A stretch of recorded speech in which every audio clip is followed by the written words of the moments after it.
Alors dans mes échanges avec mes clients, j'aime bien discuter avec eux de la façon dont les réunions se passent. Et ils sont souvent critiques. Ils disent on se noie, on perd du temps, on ne progresse pas assez, on ne se comprend pas. Et même parfois, on ne tire pas tous dans le même sens.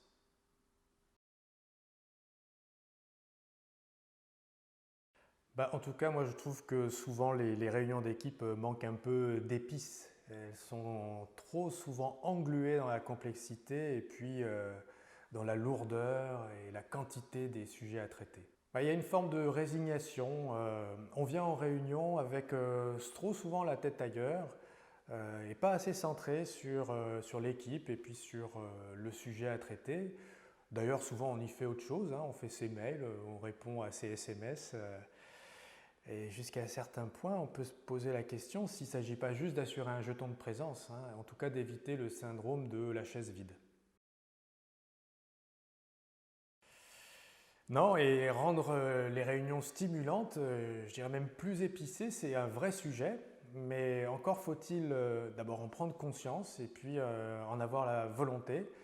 Alors il y a souvent un élément extérieur, un élément déclencheur qui favorise cette prise de conscience.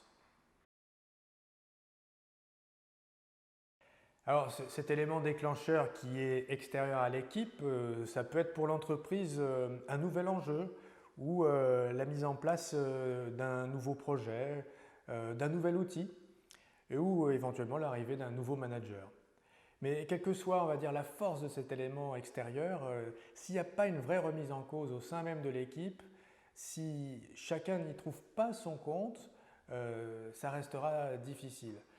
Alors il faut chercher, on va dire, ce levier qui va donner envie, mais au bout du compte, il y a une promesse alléchante, hein, parce que on peut faire de nos réunions des réunions plus participatives, plus ludiques, et puis au final plus efficaces.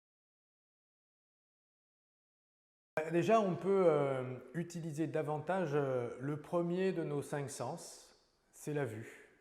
Il faut savoir que la visualisation utilise plus de la moitié de nos neurones. Or, finalement, on sous-estime les outils de visualisation. Et pourtant, de plus en plus d'entreprises développent des outils ultra performants qui facilitent à la fois la compréhension, mais aussi la prise de décision. Et leur management visuel, on peut dire qu'elle rend plus simple la complexité.